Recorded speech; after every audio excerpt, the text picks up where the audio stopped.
It's holiday season, and from errands to parties to pop-ups, I'm wearing my Doers. These jeans are so comfortable, and they make me look good. Doer has this denim that's actually engineered for movement, and they have this high-quality, temperature-regulating Cool Max fabric that keeps me just warm enough. I know you're going to love these jeans as much as I do. So go now to shopdoer.com/CCAustin for 15% off of your first order. That's shopdoer.com/CCAustin for 15% off. shopdoer.com/CCAustin. Safe Alliance is Austin's leading organization helping survivors of domestic violence, sexual assault, and trafficking escape abuse and rebuild their lives. Right now in Austin, 88 people are waiting for Safe's emergency shelter. Nearly 40 of them are children. If every person in the Austin Metro gave just $1 a month, it would house 1,000 people every night. So start your monthly gift today at safeaustin.org/citycastgives. That's SAFEAUSTIN.org/citycastgives. $1, huge impact.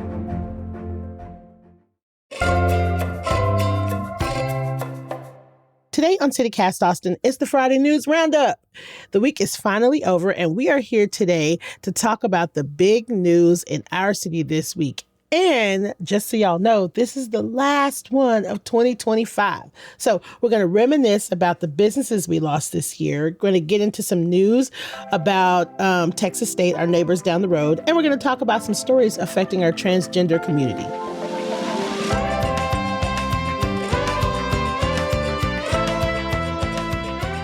It's Friday, December 19th. I'm Nikki Devon, and this is what Austin's talking about.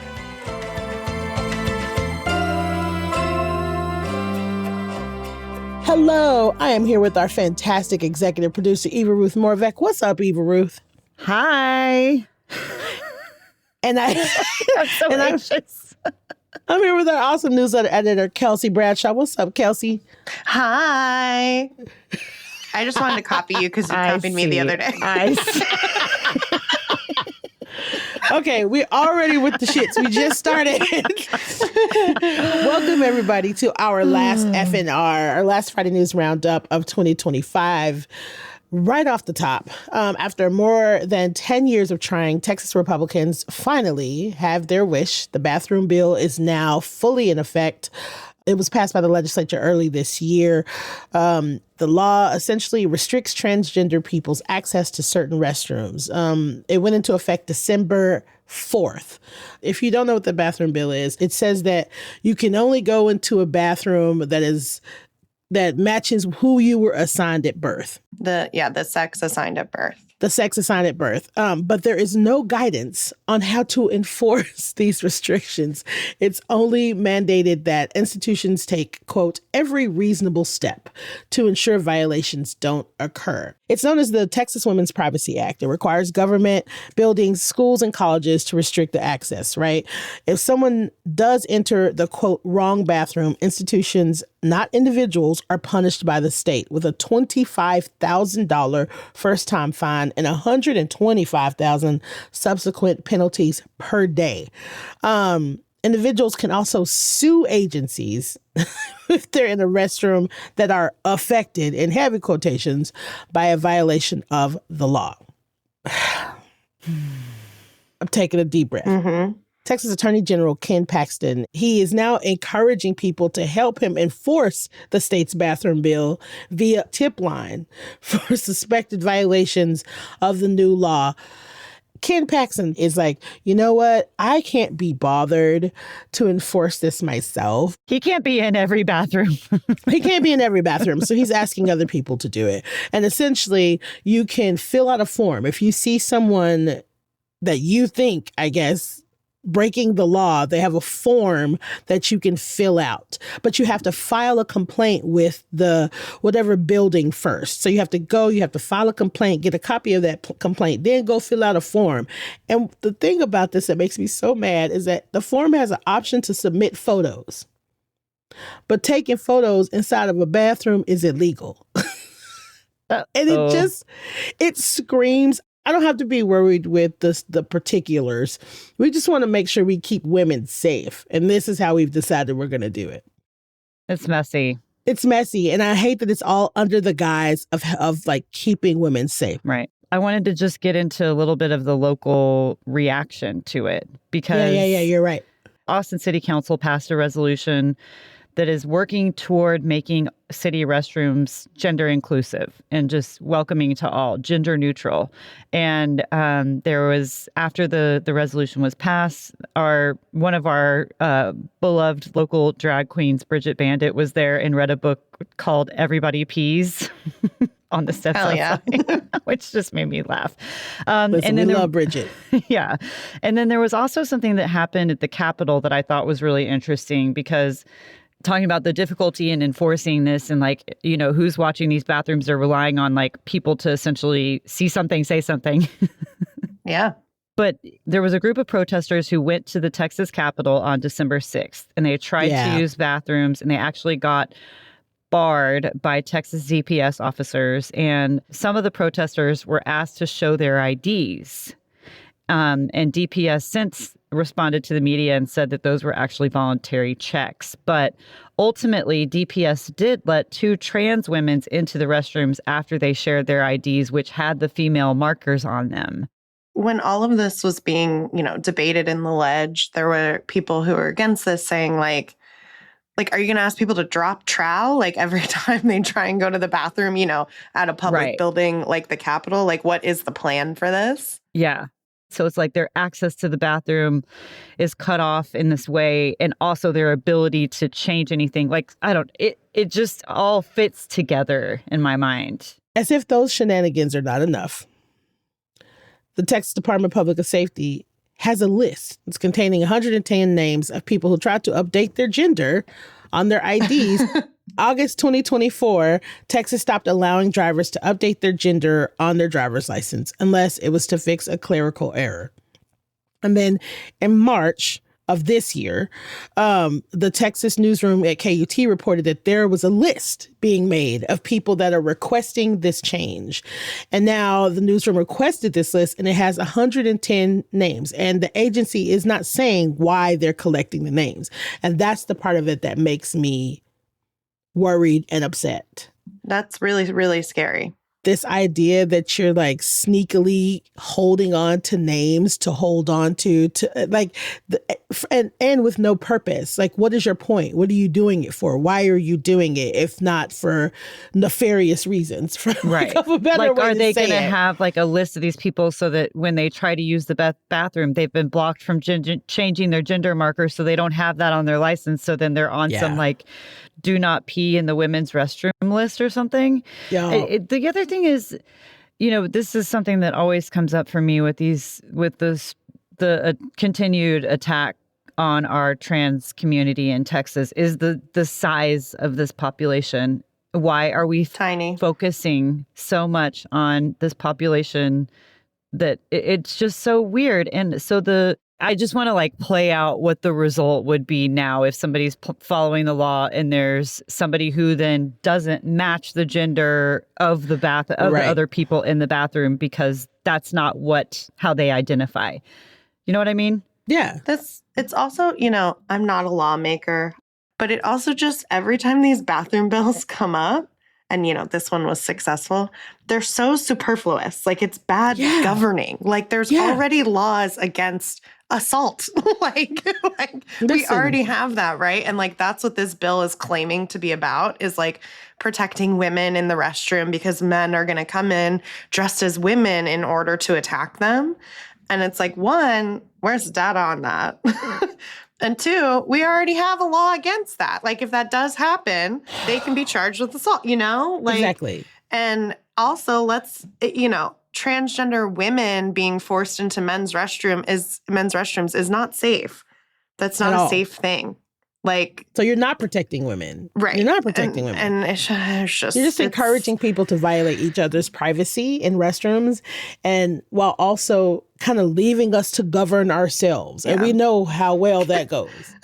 I have a question. Have either of you ever ever encountered someone that looks like they're in the wrong bathroom? I mean, just No. ever. I would say myself, like I have walked into the wrong bathroom on occasion, you know, at a like a somewhere, I don't know, where the bathrooms are like right next to each other. Oh, the I use women's and men's the restrooms men's. all the time, like at events. That is exactly where I was going with Because that, there's Kelsey. no line. That's exactly where I was going with it. Do you know how many times I have walked my ass in the men's bathroom to use it because there's no line? I can't count how many times I have waltzed my ass into a men's bathroom to get paper towels or napkins or whatever because the women's bathroom is out. I've never been in a bathroom and felt unsafe because there's someone next to me that doesn't look like they belong. Because when you're in a bathroom, you don't give a fuck. You're Right. using the bathroom. Right. You know, it just, the whole thing is so... No, it's really about stoking fear because I also, you know, I'm saying this without having experienced it because if there was a man in the women's restroom, like I feel like people have said, I've seen that happen and people have been like, oh, this is the women's restroom and they leave. Yeah. Or like even if a man was in the women's restroom, I would just be like, okay, well, I'm going to pee. Like, I don't know. Like there's so much fear around this and I would... Unless I it's need an to actual read like assault situation and something bad is Sure, happening. right, Like that sure. can happen, you know, not Absolutely. to say it can happen in a bathroom. It can happen in a It can happen anywhere. parking It lot, can happen whatever, in a bar. It you can happen know. anywhere. Yeah. It can happen in Yeah. Lowe's. It can happen Right. anywhere. It just feels like Texas Republicans are doing without there being like a huge swath of Texans who care about it.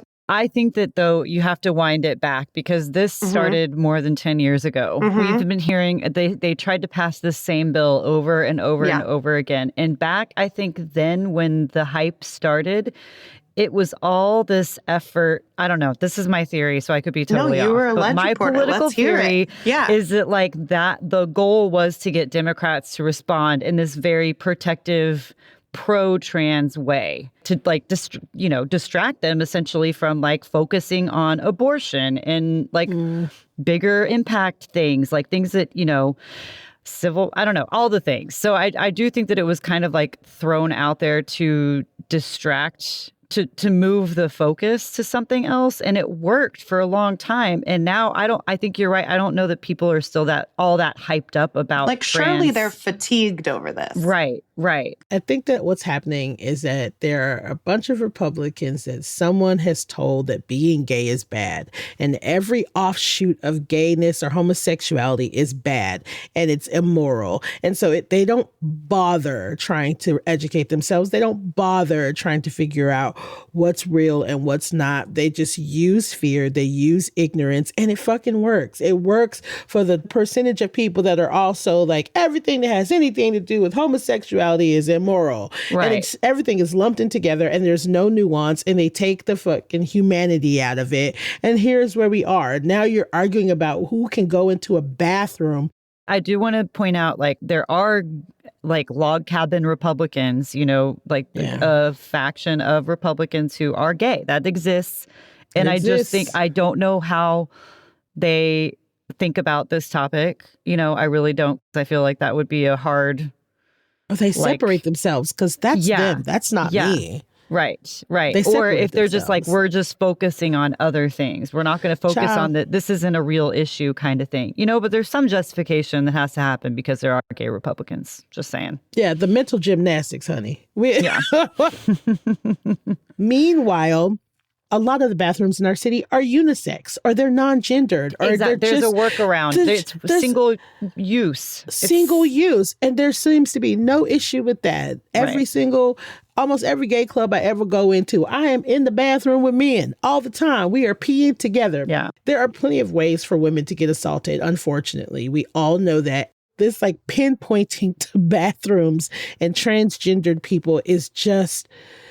It's just so ignorant. It's a red herring. There are other ways and to it's make us safer, actually. There are other ways to make us safer. Safer. Actual like data-driven ways. Yeah. But, you know, listen, as usual, I feel for my transgender babies in my community because they continue to catch hell. And so, you know, we'll keep talking about it and we'll stay on top of it. Here's hoping that Ken Hat Paxton stubs his toe today. How about There we that? go. There we go. He's too busy. He's in the bathrooms. Can you imagine? He's like peeking over the. Hey, what's happening Right. in there? And You have then an ID? that's bad. Anyway. And that's right, exactly. He's hanging Listen, out in the women's restroom. That is what we do not want.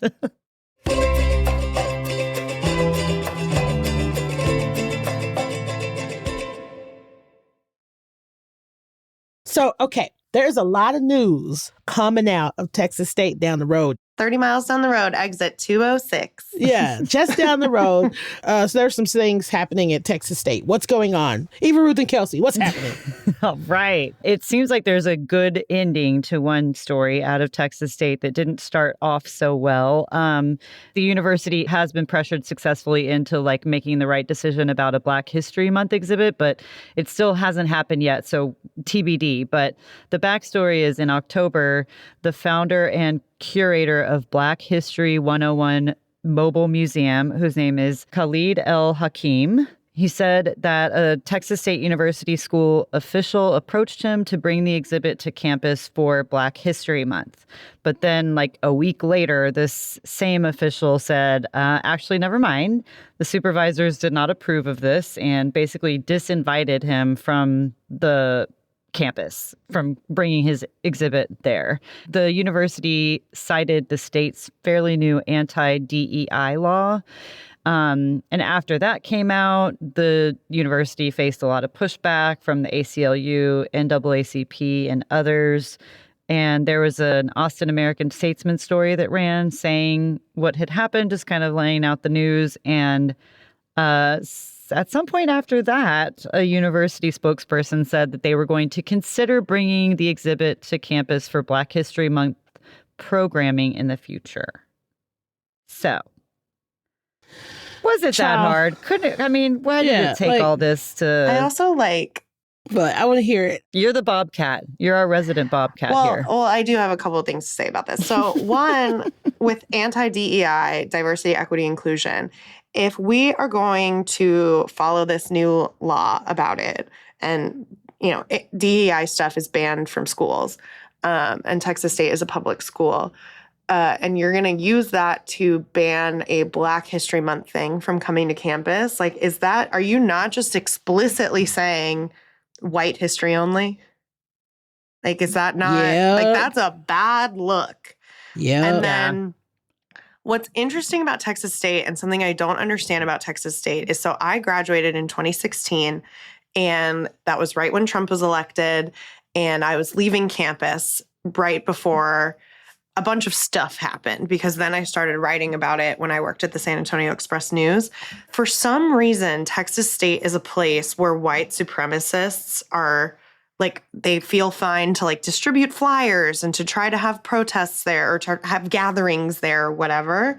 And I just don't understand what's happening at Texas State specifically. And obviously over the years, the university has denounced white supremacy, and they've said officially, officially have been these flyers are not welcome on campus and all this stuff. But I just wonder what it is about San Marcos specifically and this campus specifically where these things are happening. I'm really not trying to say my beloved university is safe for Nazis or anything like that. Yeah. And also, doing this explicit, it's a Black History Month exhibit. There are Black people in America, Yeah. And being no, we can't have this because of this anti-DEI law. Yeah. How else am I supposed to take that? Are we allowed to have a Mexican American Heritage Month exhibit? How else are we supposed to take that information? And wow. I'm glad that they were pressured correctly into bringing this back, because how silly, how stupid. So stupid. I don't know how you talk about Black History Month without diversity being a part of the discussion, and equity and inclusion. It's this is the history of America, like it or not. They do not like it. They do not like it. They prefer to live in a different reality. Well, what's also happening at at Texas State is the family of a missing Texas State student named Jason Landry held a vigil marking the 5-year anniversary of his mysterious disappearance. On December 13th, 2020, Jason, a Texas State junior, decided to drive from San Marcos to his hometown just south of Houston for Christmas break, and his car was found abandoned on a dirt road in Luling, Texas, where police also found his cell phone and clothes, but no sign of him. It was originally investigated as a car crash, but then became a missing persons case. It's still open and active. Search teams gather monthly to conduct searches for any signs of his body or other evidence.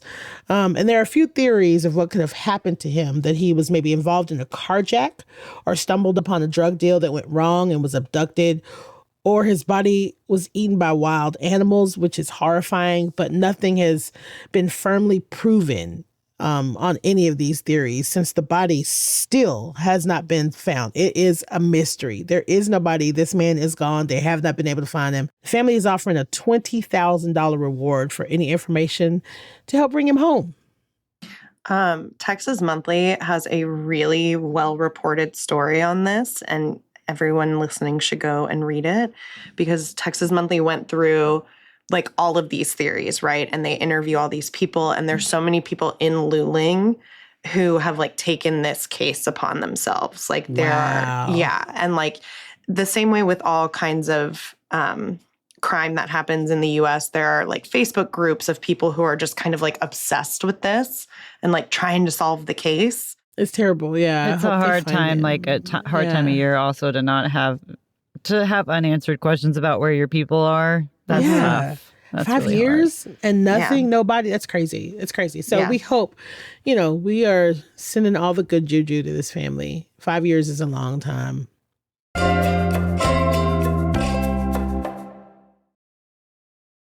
So, okay, now the year is winding down. And, it's gotten us to thinking about how the city has changed. Austin is no stranger to growth, because the growth causing us to lose businesses that we hold dear. Like, this has been happening steadily for a while. This year is no exception. So we want to chat about a couple of beloved Austin businesses that we lost in 2025. KUT has a great story out this week about 10 beloved spots that shut down this year. The 10 spots are Corriente, Tom's Market, Trudy's, Astor's Ethiopian, Hannah World Market, Jim Jim's Water Ice, Black Star Co-op Pub and Brewery, the Skylark Lounge, Eastside King, Limbo, and Triple Z Threads. And so we each want to really quickly just like talk about one of these businesses that we particularly love and why. Eva Ruth, you want to go first? Yeah, Tom's Market, I found myself going there more than I probably thought about. It used to be on Barton Springs is the one that I would pop into. I missed the lady sign. There was a sign outside of it with a woman in her bathing suit, like an old 50s style bathing suit, with her hand up. I missed the sign. I run by there all the time. I ran there this morning, and I have no interest in going to whatever the new one is. I don't even know. I know it is still El Market, but the lady's gone.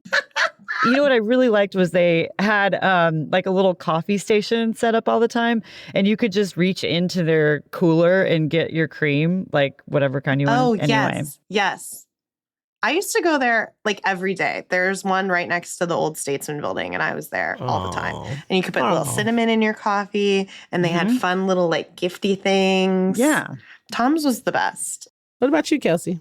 So I'm going with Corriente. That's the one I'm most sad about on this list. And this just happened. They closed in November, and they were in business for 20 years. And it was just the best food. And it was such a nice thing to have downtown, because like there's so much downtown that I just like don't care about to eat. Like I don't really want a slice of pizza all the time kind of thing. And it was just so delicious. And they had dumplings, and like you could pop in during South by. I would always be down there for South by. And it just feels like one of those cool, special Austin places. And it's fun. So yeah. Oh man. Shout out to Corriente. Yeah. What about you? For me, of course, it's Skylark Lounge. I mean, Skylark Lounge, I think that is probably one of the most upsetting closures for me in recent memory, because it was such a quintessential, iconic Austin venue. And some of my favorite people play there all the time. It's just like when someone is coming into town, Skylark is an easy place to take them. Singing on that stage is fun. It's like one of the last kind of like old Austin, go somewhere, hear some music, drinks are cheap, it's divey, you're dancing, getting sweaty. Yeah, it's Skylark for me, always, period. And Trudy's was going to be second, but Trudy's been going downhill for a while. So I know. Skylark for me. RIP to all those businesses that we're losing this year. And speaking of which, we want to really, really, really quickly do a RIP to Joe Ely. If you don't know who Joe Ely is, I don't know what to tell you. Joe Ely is Austin icon, Austin legend. He's a musician. He passed away this week. And like just the pouring of people that like there were some people that before I realized what was happening, it just said Joe.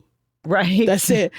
I'm like, Joe who? Joe, what's happening? Like, what's happening? Like, and so like, not Joe. No. I'm like, who the fuck? Which Joe? What Joe? It's Joe Ely.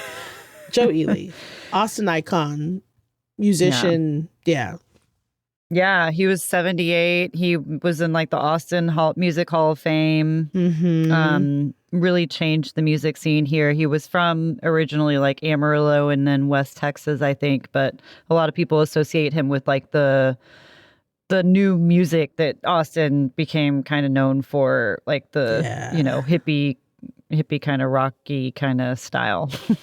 I don't know. In my opinion, I know a lot of people might disagree with me, but he has a song called West Texas Waltz.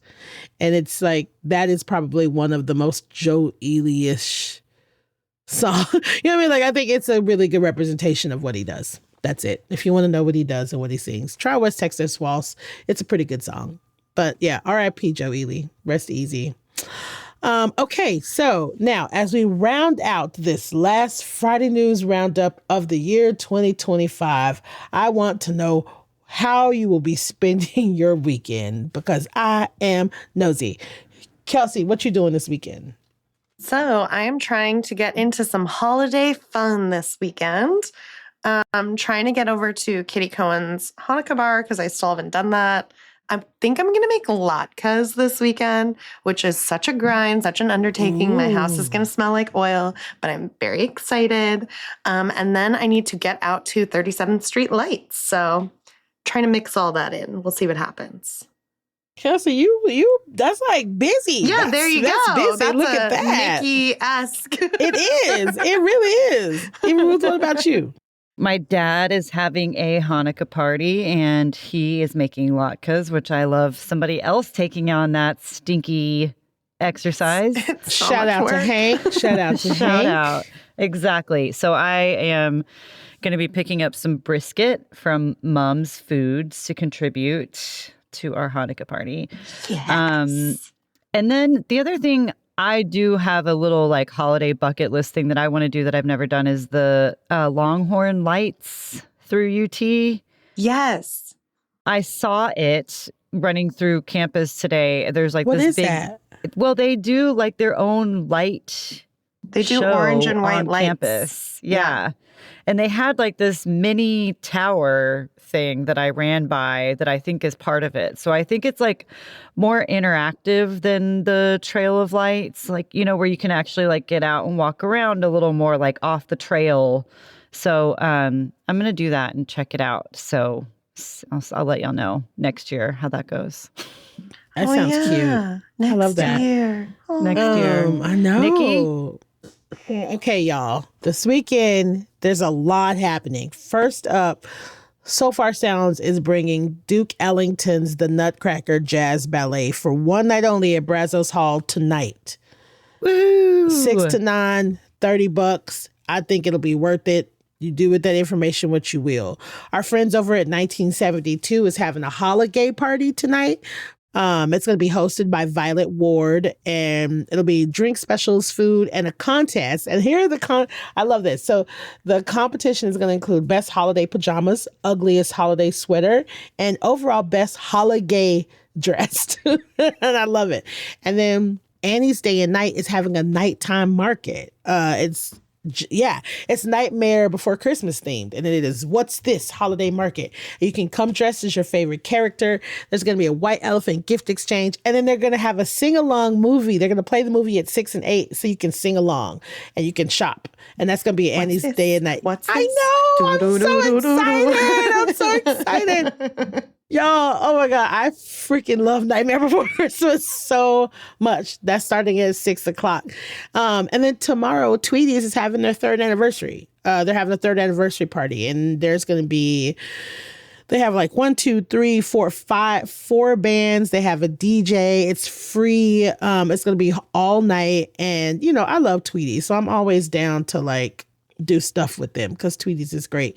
Also happening on Saturday is Tiki Christmas and Holiday on 7th. They have an ugly Christmas sweater party, or you can also do a tropical shirt at their holiday tiki party. Okay, and then the only thing that's happening on Sunday that I have any interest in is the holiday block party at Revival Vintage and Red Stella Salon. Y'all know I love shopping, so that's 11 a.m. to 4 p.m.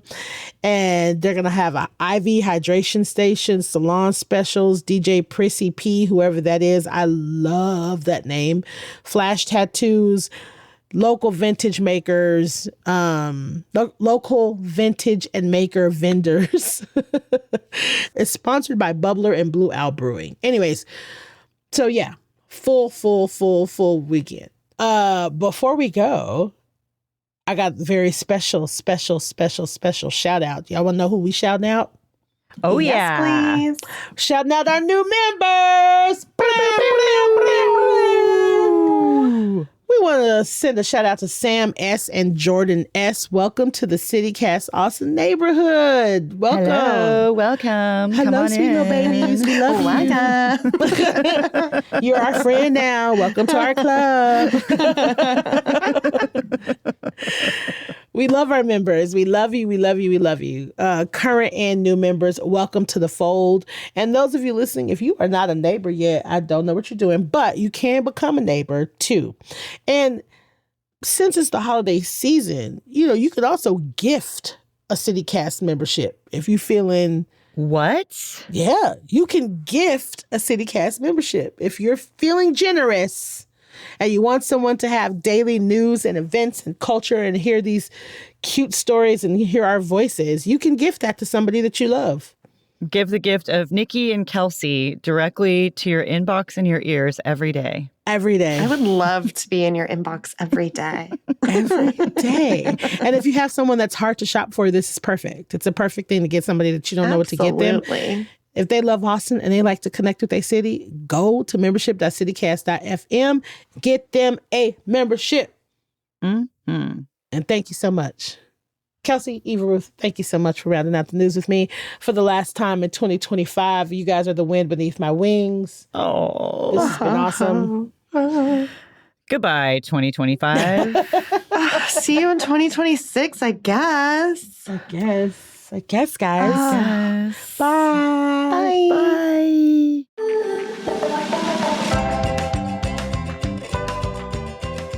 That's all for today here on CityCast Austin. Our executive producer is Eva Ruth Morvek. Our producers this week are Zoe Culkin, Elizabeth Kama, and Alyssa Castles. And I'm your host, Nikki Devon. Our Hey Austin newsletter editors this week are Adrian Gonzalez and Kelsey Bradshaw. And music is by Nelson Vellante Aguilar of Como Las Movies, with additional music by All the Kimonos and Tambor, Beverly Niven, Donna, and Rue Walker from Triple Scoop Music via Getty Images. If you enjoyed the show, tell your friends, rate the show, leave us a review, and of course, subscribe to our Hey Austin newsletter. We'll be back Monday morning with more news from around the city. Bye, y'all.